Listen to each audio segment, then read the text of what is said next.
Buenas noches, hermanos, buenas noches, mis hermanas. Gracias a Dios que nos permite reunirnos alrededor de su palabra para aprender más en este estudio bíblico de este 1 de mayo del 2020. Gracias a Dios por su misericordia que nos permita continuar. Mis hermanos, cantemos juntos. Este himno se cantó allá hace muchos años, lo llegamos a cantar. A ver cuántos se acuerdan. Himno 231.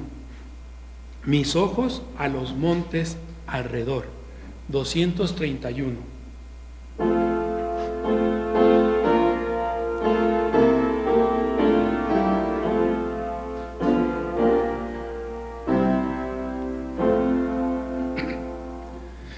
Mis ojos a los montes alrededor levantaré.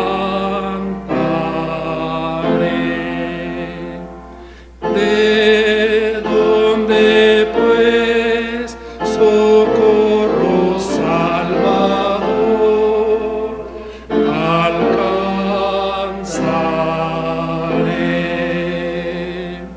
De Dios el cual mi ayuda preparó, de Dios quien cielos, tierra y mar formó. Con él tu pie no puede resbalar, te sostendrá.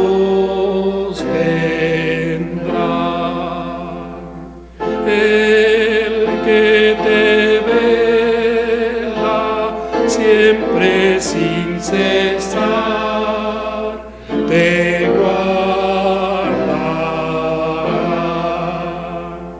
No duerme Dios, Él te protege fiel, así guardó al pueblo de Israel.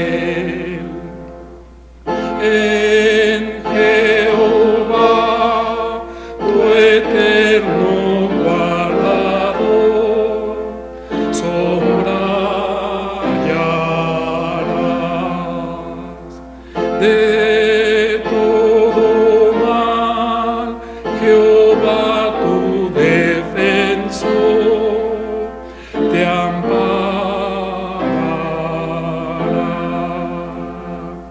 El sol de día mal no te ha de hacer, ni mal la luna en su anochecer.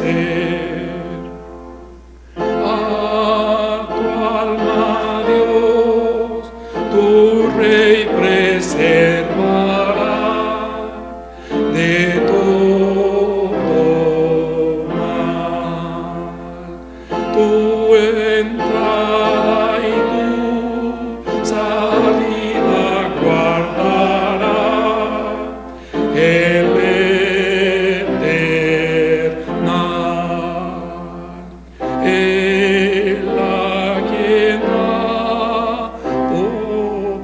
adoramos en verdad nos guardará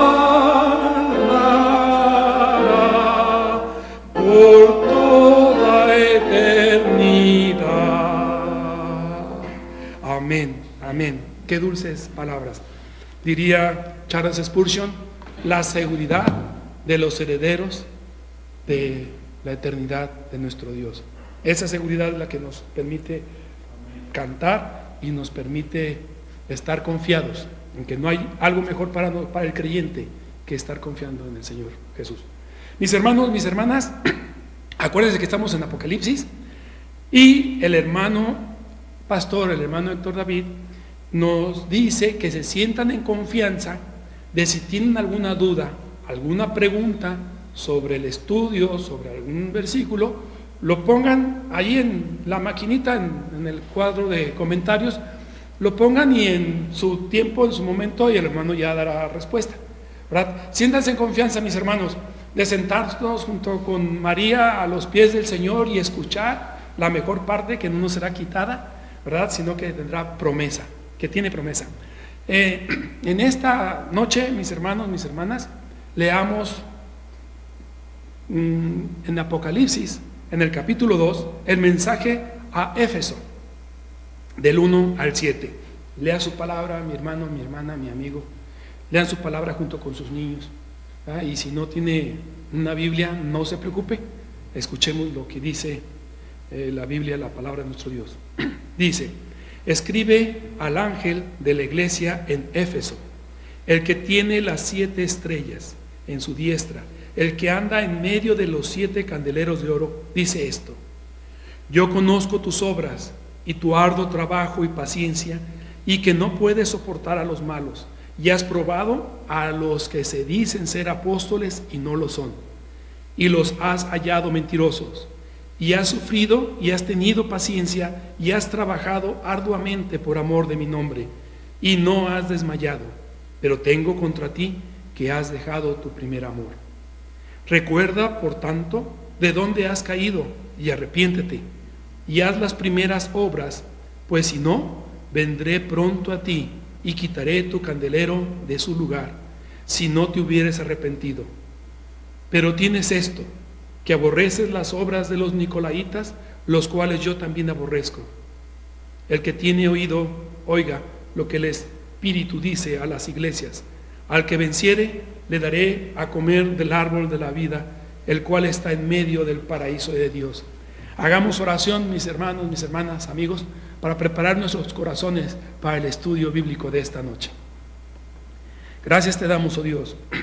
Gracias te damos por la misericordia que tienes para con nosotros de permitirnos continuar por este medio, ministrando a tu iglesia, ministrando a aquel que tenga necesidad, ministrando a aquel que vea esto tarde o temprano.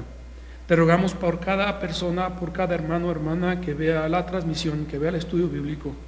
Te rogamos que traigas a su corazón tranquilidad, paz, y sobre todo, si no te conoce, Padre Señor nuestro, si no tiene la seguridad de su salvación, que venga, porque todavía estamos en tiempo oportuno para entrar por la puerta que tú has creado.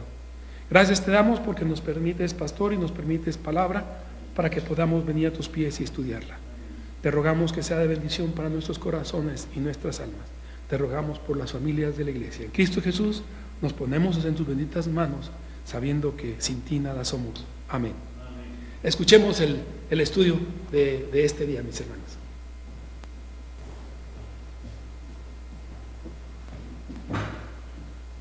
Gracias, hermano Obed. Buenas noches, hermanos que escuchan este culto. Y no solo que lo escuchan, sino que participan también, cantando lo que cantamos, abriendo la Biblia en lo que leemos y lo que decimos aquí. Hemos orado antes para que digamos lo que Dios quiere que digamos. Y como decía el hermano Obed, si hay preguntas sobre el pasaje o sobre el estudio anterior del viernes pasado, escríbanlo ahorita, a ver qué podemos decirles sobre lo que hemos visto o algo que no vimos. Díganlo, escríbanlo en el lugar de las notas del celular para que no me lo digan, a ver qué podemos decirles sobre eso. Así que por lo pronto, abra la Biblia en Apocalipsis, capítulo 2. Terminamos el otro día con el 1, después de una introducción. Cada palabra, yo creo que las preposiciones, las conjunciones, las contracciones y todo lo gramatical allí, que es lo que enlaza una palabra con otra, es lo de menos. Por ejemplo, el versículo, antes de empezar el 2, versículo 20 del capítulo 1 dice, el misterio. Pero Dios nos da la facultad, nos revela qué significa cada cosa. A veces es difícil que se pongan de acuerdo, o que nos pongamos de acuerdo todos los comentaristas, todos los predicadores, todos los estudiosos de la Biblia, acerca de qué significan ciertos términos, pero misterio es algo que si Dios no quiere, no está a nuestro alcance. Pero Dios revela muchas cosas. Decía que sin el Apocalipsis estaría la Biblia incompleta. Incompleta. Me atrevo a decir que si faltara otro libro, todos son importantes, tal vez podría pasarse por alto, como Ruth, por ejemplo, aunque Ruth es muy importante, como Abdías, como Judas, primera carta de Juan. Pero no puede compararse la importancia del Apocalipsis, porque el Apocalipsis nos revela la realización de la profecía escatológica. Así que la palabra misterio, algo no tanto oscuro, sino no revelada, en el caso de Dios. Otra cosa que encontramos acá arriba, versículo 9, 1:9, que dice, porque hay gente que piensa, y creo que lo dije la vez pasada, que consideran que Juan murió en la isla de Patmos y ahí fue sepultado. Acabando sus visiones, 7 visiones, el Señor los recogió. Pero vean lo que dice aquí en el 1:9. Yo, Juan, vuestro hermano, y copartícipe vuestro en la tribulación, en el reino y en la paciencia de Jesucristo, estaba en la isla, estaba. Esas palabras no se nos deben esconder, debemos tenerlas presentes, leerlas, pensarlas, encontrar significados. Así que cuando Juan dice estaba, allí vio las visiones. Pero cuando está escribiendo el Apocalipsis de 22 capítulos, según los revisadores, porque no fue al principio, eso fue después, y más después de los versículos. Por eso ahora nos servimos con cuchara grande, hablando de que el capítulo y de que el versículo, eso no fue al principio, eran pergaminos, eran papiros, no tenían separaciones. Quizá los puntos y aparte, o puntos y seguido. Pero aquí encontramos nosotros que ahora podemos decir capítulo 1, versículo 9, gracias a Dios por ello. Entonces, sí se supone, y de hecho, que Juan escribió el Apocalipsis estando de regreso en Éfeso, porque se supone que él había sido pastor de Éfeso y vuelve a Éfeso, quizá va nomás a morir. Los efesinos, como se llaman los de Éfeso, efesinos, lo reciben sin duda alguna con mucho gozo. Yo creo que he estado ahí, digamos, 3 años, como 3 años en la isla de Patmos, pero se le pasó a gusto desde el punto de vista de su revelación, y Él lo está dando. Se encuentra en el Espíritu en el día del Señor, en domingo, en el Espíritu, arrobado, como que se salía de sí, como dice el apóstol Pablo, no sé si en el cuerpo fue el cuerpo, subí hasta el tercer cielo, donde vi cosas que no hemos dado a revelar. Pero Juan está escribiendo en estas figuras, en estos símbolos, en estos números, en estas visiones, y en alguna forma Dios nos las revela. La Biblia revela a la misma Biblia. No tenemos que acudir a otra versión, aunque por la forma en que se escriben, por supuesto, sí son buenas las versiones, qué palabra usan, sin que se salga del sentido. Pero realmente la Biblia explica la misma Biblia. Unos que dudan, por ejemplo, de Juan 5 y fracción, dice, bueno, entonces Cristo es Dios, ahí dice que Cristo es Dios. Usted váyase a los evangelios, váyase a otras partes y va a encontrar que Jesucristo fue Dios.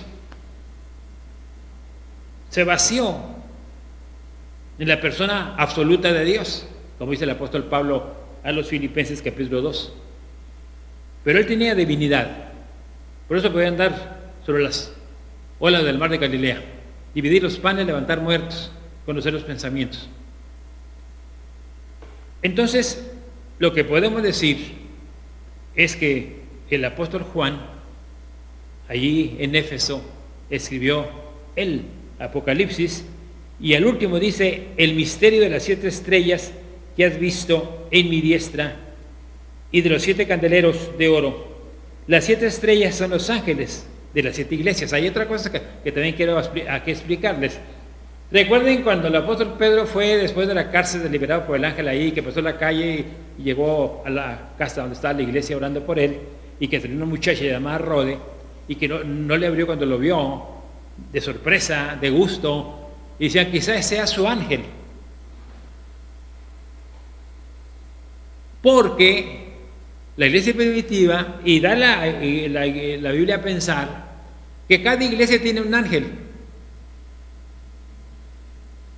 Y también da la Biblia a revelar que cada cristiano tiene un ángel que lo cuida. Había un hermano en Ciudad Juárez, en la iglesia Maranata, la quinta iglesia de Juárez, donde su servidor fue también pastor. Él siempre decía: préstanos un ángel. Cuando hablaba de una hermana que venía del Paso a Juárez, la hermana Mary McMurray, que era nuestra asesorera, decía: préstale un ángel que la lleve. No estaba equivocado el hermano, porque sí es de pensarse que tenemos un ángel. Ahora, esta cuestión de aquí, este punto de aquí, tal vez se pueda referir al ángel de la iglesia, y no exactamente un pastor, aunque un hermano dice que no puede ser un ángel celestial porque se le está reprimiendo, amonestando a estos ángeles de estas 7 iglesias. Por eso algunos piensan que eran los pastores, pero otros piensan que era la iglesia, el ángel de la iglesia, la que estaba a cargo de la iglesia espiritualmente hablando, al que guiaba al pastor y a los líderes de la iglesia en algunas cosas. Pudiera pensar así también, porque como digo, es un misterio el Apocalipsis, pero no creo que nos podamos enredar, ni confundir, ni equivocar, cuando el mismo libro y la misma Biblia nos enseña la interpretación.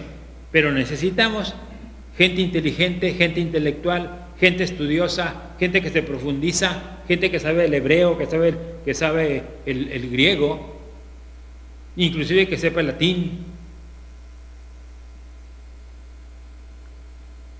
para que pudiera ir a las raíces de esas palabras. Así que son buenos, nos ayudan. Los que nos hemos imbuido en el español, a los comentarios de español, también nos hemos dado a la tarea de consultar libros que vienen del hebreo, que vienen del latín, que vienen del hebreo, para poder asegurarnos y tener la confianza de que es la palabra que estamos diciendo. Ahora vamos a entrar aquí al capítulo 2. Escribe al ángel de la iglesia en Éfeso. Recuerden que las 7 iglesias que estaban situadas, digamos ahora en Turquía, donde el apóstol Pablo desarrolló gran parte de su ministerio, eran ciudades. Por eso dice la de Éfeso, la de Esmirna, la de Pérgamo, la de Teatira, la de Sardis, la de Filadelfia, la de la Odisea. Dice la de la Odisea, la de Éfeso, porque se refiere a ciudades, y cada una tenía su historia. Sigue diciendo las 7 estrellas en su diestra. Creemos que eran los pastores, el que anda en medio de los 7 candeleros de oro. O sea, Jesucristo se pasea entre su iglesia, anda en medio de su iglesia. No podemos ser infieles en la iglesia, porque ahí anda el Señor. Lo que usted piense, lo que usted hace, el Señor lo está observando, lo está viendo. Por eso vienen a veces enfermedades, vienen temores, vienen escaseces, desgarres en alguna forma, problemas, porque a veces creemos que estamos solos como iglesia, pero no estamos solos como iglesia. anda Jesucristo ahí. Cuando se reúne la iglesia, anda ahí Jesucristo entre nosotros. Tenemos que tener mucho cuidado, con mucha reverencia, mucha espiritualidad, mucho celo. Las palabras o el concepto que dice yo conozco tus obras, como lo dice al principio aquí a Éfeso, lo dice para todas las 7 iglesias, conozco tus obras. Es otra cosa, vamos a ver, el Señor anda en medio de su iglesia, pero ya conoce las obras de la iglesia, ya sabe lo que hizo la iglesia, ya sabe el propósito de la iglesia, ya sabe los planes de la iglesia, conoce los problemas de la iglesia. A veces nos sentimos un poco abandonados incorrectamente, porque el Señor anda en la iglesia y anda conociéndolo de cada uno, conoce cada hogar, lo que se dice en el hogar, lo que se hace en el hogar, a lo que se dedica en el hogar, porque la iglesia está formada de los hogares, está formada de familias. Entonces el Señor conoce desde nuestro hogar nuestra forma de decir las cosas, de proceder, porque nos conoce desde antes de que naciéramos, y luego cuando nacimos, y luego con quién nos casamos o de quién somos hermanos. Así que cuando estamos en la iglesia ya sabe la descendencia, ya sabe el punto de reunión de cada uno, de la hermana, del hermano, ya sabe de dónde vienen, cómo le hacen allí, cómo viven allí. Y entonces ya nos ve como iglesia, en el sentido como iglesia, sentido espiritual. Por eso Él sabe cómo trabajamos, qué tan sinceros somos. Así que conozco tus obras, está en las 7 iglesias. Conozco tus obras. Otra cosa que dice en todas partes es el que tiene oídos, oiga, el que tiene oído, oiga lo que el Espíritu dice en las iglesias. Es otra cosa que dicen todas las 7 iglesias. Conoce las obras de las 7 iglesias y decimos que 7 es perfecto, está representando a todas las iglesias del mundo, desde el principio hasta el final. Y dice, bueno, lo que yo les estoy diciendo a ustedes, lo que dice la Escritura, tómenlo en cuenta.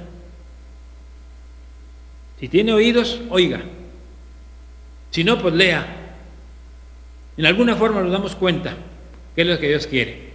Entonces está diciendo, conozco tus obras, así que ponte lo que te voy a decir. Ponte listo, escúchame. Y luego dice enseguida, y tu arduo trabajo y paciencia. Es importante para mí la iglesia de Éfeso, de los efesinos, porque es la iglesia quizá que más trabaja de las 7 iglesias. Hace sus planes y los lleva a cabo. Trabaja arduamente. Trabaja con mucho celo. Conoce bien la doctrina. No tolera a los que andan con otra doctrina. Es una iglesia novotestamentaria.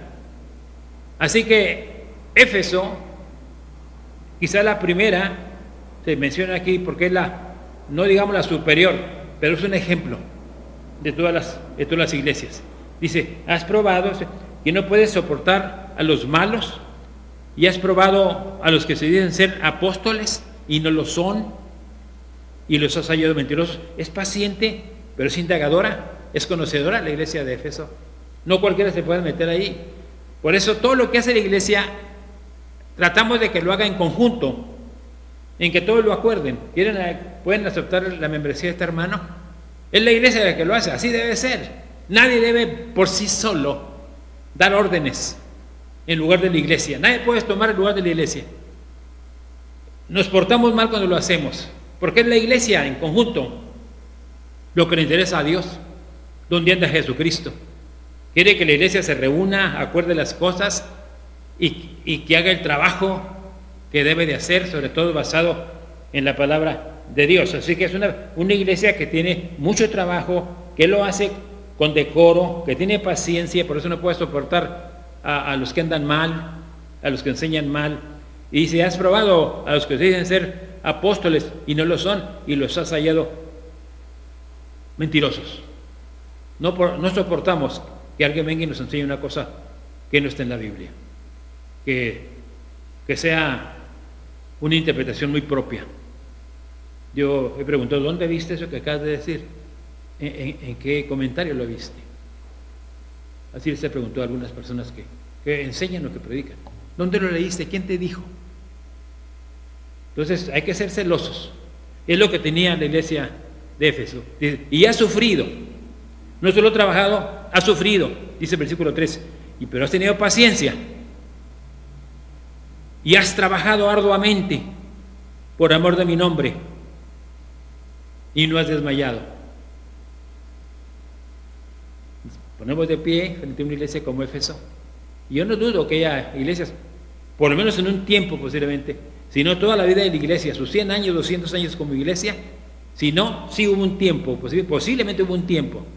Sería lamentable y triste que nunca hubieran sido tan trabajadores, tan arduos, tan celosos, tan estudiosos, tan sufridos en la palabra de Dios.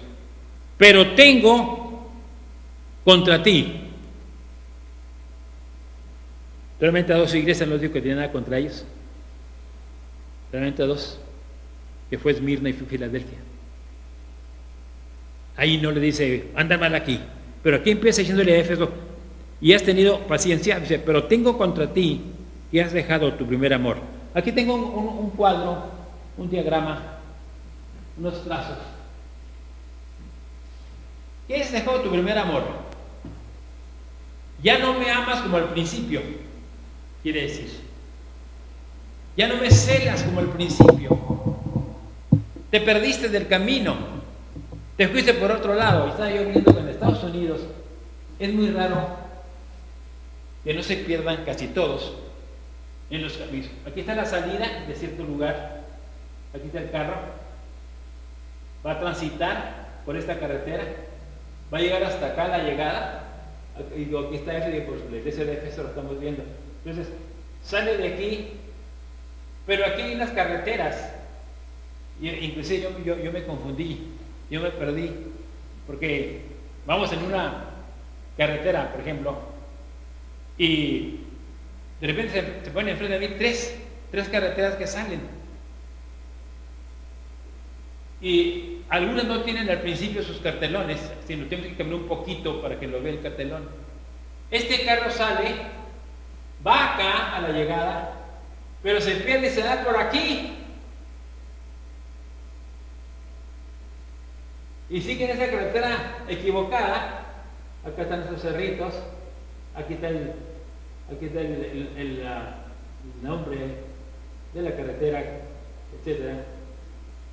Y sigue por aquí, y la cosa es que se está regresando. Este carro que viene acá, que viene de otro pueblo, posiblemente sea por aquí va a ir, antes de que vaya para allá. Esta es la regresada. Este carro quizá vaya allá, pero este carro que sale de aquí es este, que se perdió. Ya no llegó a la punta, perdió el camino. Diríamos aquí en Éfeso, perdió tu primer amor. ¿Qué pasó? Ya no seguiste mi voluntad, ya no seguiste mis pisadas, aquí te perdiste. ¿Cuántas iglesias no han perdido el camino? Se salen, ya no les importa. Esta iglesia de Éfeso era muy celosa, era muy estudiosa, tenía muchos planes, era muy trabajadora, pero de repente pierde. O sea, subí y bajé escaleras, muy trabajadora, no perdía nada, todo tenía a la mano, hacía diagramas, hacía dibujos, hacía números, pero de repente pierde su devoción, pierde su amor a Dios, se perdió del camino, sigue trabajando. No se ve lo que le va a pasar al rato, puede lo que dice el Señor Jesucristo. Se perdió, sigue trabajando, sigue activísima. No permite que le den la contra en las cosas buenas de Dios. Pero ya no busca a Dios. Pudiéramos decir que olvidó a Dios, olvidó la oración como fundamental. La Biblia la está leyendo como un libro popular. Y has sufrido, y has tenido paciencia, y has trabajado, todo eso había hecho. arduamente por amor de mi nombre, pero tengo contra ti que has dejado tu primer amor. En otras palabras, ya no me amas como al principio. Ya no me buscas como al principio. Ya no tratas de indagar en la Biblia si está bien lo que estás haciendo. Ya no busca el ejemplo de Dios en lo que estás haciendo. Ya no buscas su voluntad. Sigues tu propia voluntad. Y levanto la mano y está aquí, está allá, pero no oro al Señor. Lo que Dios quiere, nos estamos fincando en nuestra propia tradición.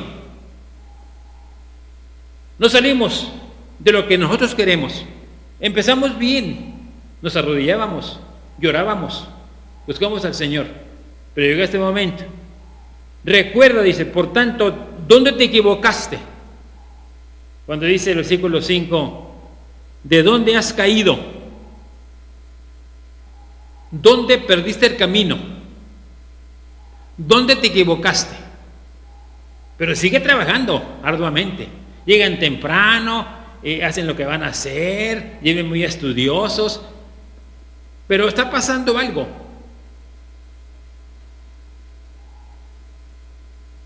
Dicen que es uno de los problemas de que una iglesia crezca mucho. Pierde el estilo familiar de una iglesia pequeña. Pierde sus puntos fundamentales. Por eso cuando va creciendo la iglesia y va bautizando gente, es donde más se debe tener con el sexto sentido. Podemos caer, podemos equivocarnos, por eso vienen problemas. Recuerda por tanto de dónde has caído y arrepiéntete. Es cuestión de arrepentirnos. Ya en las primeras obras, como al principio, busca al Señor, ora al Señor, llora delante de Dios, pregunta qué es esto, cómo lo voy a hacer. Si no, vendré pronto a ti. No pierde tiempo el Señor, porque es una cosa de vida o muerte lo que estamos haciendo.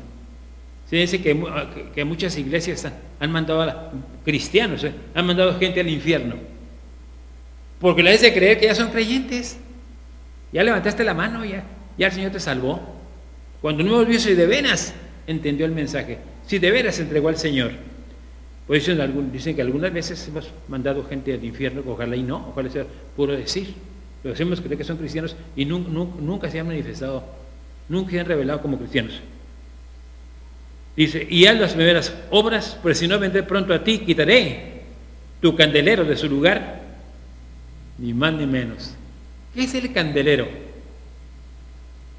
Es la luz del Espíritu Santo, es la presencia de Dios. Y vuelve a repetir, si no te hubieras arrepentido, dice que nos arrepintamos, si no te hubieras arrepentido, voy a tener que quitarte la luz. Vas a dejar de ser una influencia en la comunidad. Vas a dejar de ser bendición a los que están contigo.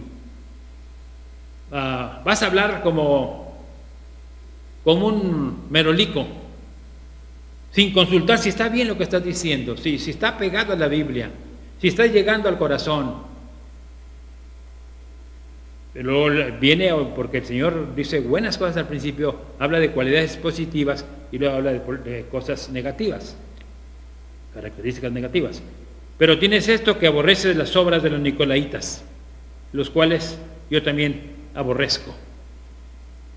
Los nicolaitas venían de un obispo llamado Nicolás. Se va a mencionar después en otra iglesia. Yo respeto, por supuesto, debo respetar a todas las denominaciones, por supuesto que sí, porque estamos al aire, estamos en público. Pero el nicolaita viene de Nicolás, que trataba de levantar una pirámide en la iglesia. El más grande, el que sigue, como el ejército. El general, mucho más grande que todos los demás. Yo recuerdo en un restaurante allá de Jiménez, Chihuahua, cuando llegó uno de los oficiales y puso su gorrita en el único clavijero que había en el restaurante. Y llegó uno de mayor grado, quitó su gorra y puso la de él. Y luego llegó otro y quitó la otra y puso la de él. Yo lo estuve mirando y me causó rareza y curioso. Después me di cuenta que tiene el mayor grado.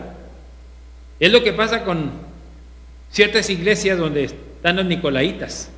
Tú eres mayor, nadie te puede hablar de tú, nadie te puede dar el respeto, casi te pueden inclinar a ti, tu palabra es ley, es el más grande. Y luego el que le sigue. Había un pastor que decía, nadie viene conmigo a la oficina si no pasan primeramente, si es una cosa de la escuela dominical, pasan por el maestro. Si no, eso no puede resolverles, pasan con el superintendente de la escuela dominical. Si no pueden resolver, pasa con el diácono indicado para eso. Y si él lo considera así, va con el pastor. Nadie puede ir directamente con el pastor. Y eso lo escuché cuando estaba en el seminario. Y dije, pues qué suave, ¿no? Yo soy el mandamás allí, soy el más grande rango. Nadie viene. Así que el pastor siempre estaba solo, porque aquellos de abajo resolvían los problemas. Ni lo conocía en la iglesia, ni sabía cómo hablar. O sea, no predicaba, ahí sabían el tono de su voz. Pero no hablaban con él, no platicaban con él, porque él había mandado, y así era el gobierno de la iglesia, que aquellos problemas empezaban con el de menor rango. Eso es nicolaíta. Ese es nicolaíta. Hay un jefe arriba, es el que manda todo. Ese es de la primera autoridad, la primera palabra, la primera y la última palabra.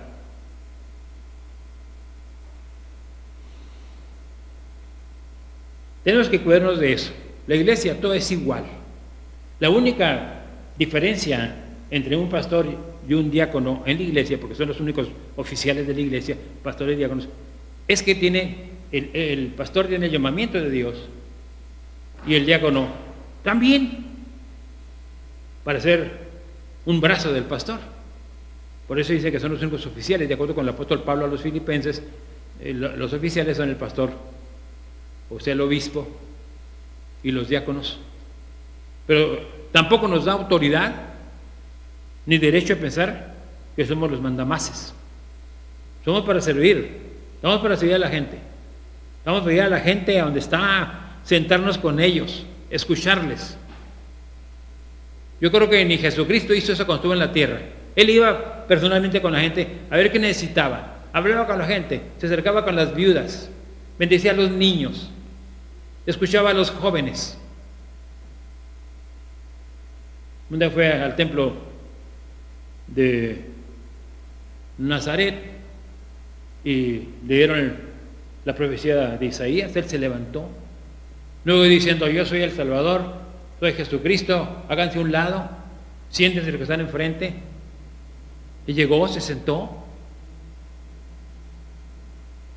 La iglesia debe cuidar ese camino que lleva. No vayamos a perdernos en ninguna manera. Y lo dice, pero tienes esto, que aborrece las obras de los nicolaitas, las cuales yo también aborrezco. Entonces, como eran celosos, aunque se hayan apartado de la oración y de la meditación y de la devoción, no dejaban de ser celosos.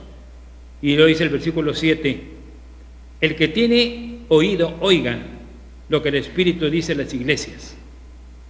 Y dice, al que venciere, le dice a Éfeso, le daré a comer del árbol de la vida, el cual está en medio del paraíso de Dios. Acuérdense del Génesis, estaban dos árboles, uno el árbol de la vida, tomó del árbol de la muerte, del pecado, por eso se le cerró la entrada.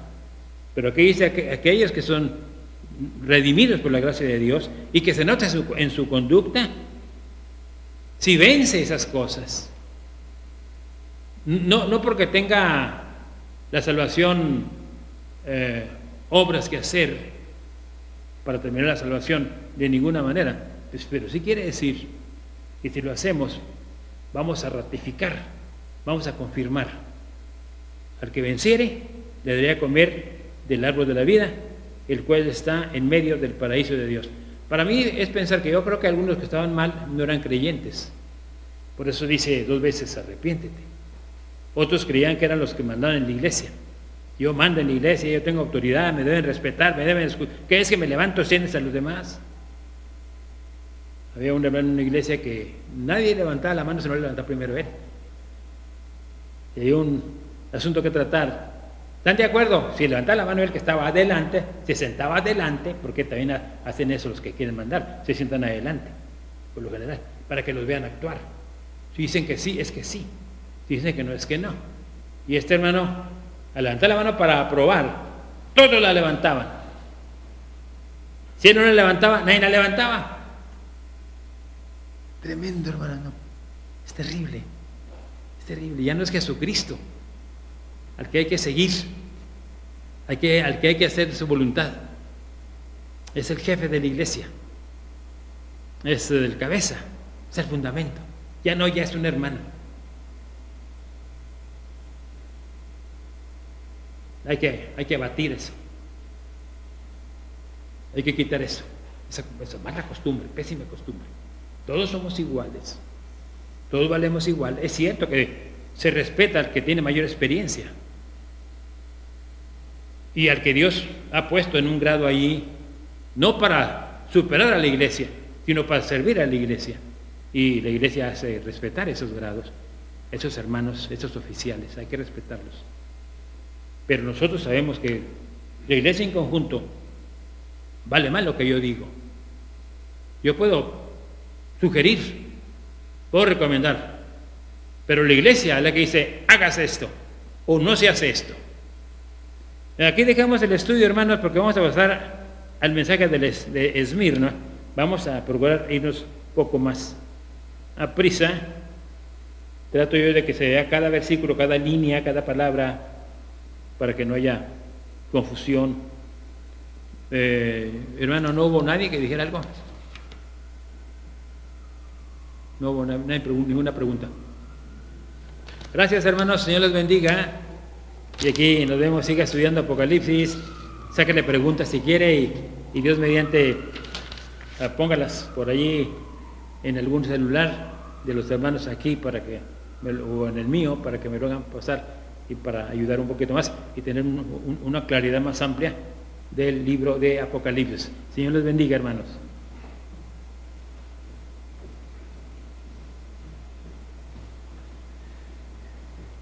Gracias a Dios por su palabra, gracias a Dios por el estudio de este día.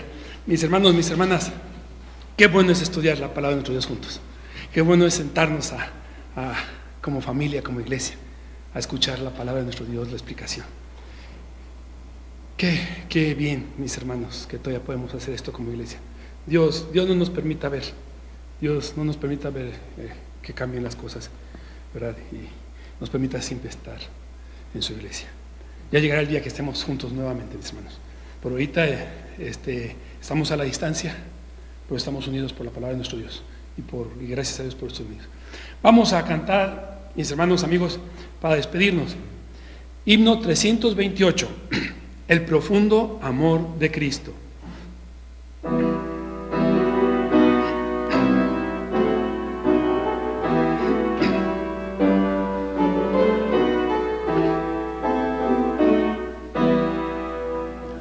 El profundo amor de Cristo es inmenso, sin igual. Cual océano sus ondas en mí fluyen gran caudal. Me rodea y protege la corriente de su amor, siempre guiando, impulsando hacia el celestial hogar. El profundo amor de Cristo digno es de gloria y pres. Cuanto ama, siempre ama, nunca cambia, puro es. Cuanto ama a sus hijos, por salvarlos Él murió.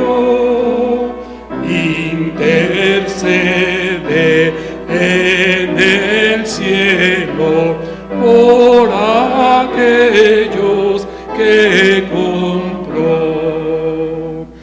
El profundo amor de Cristo, grande sin comparación,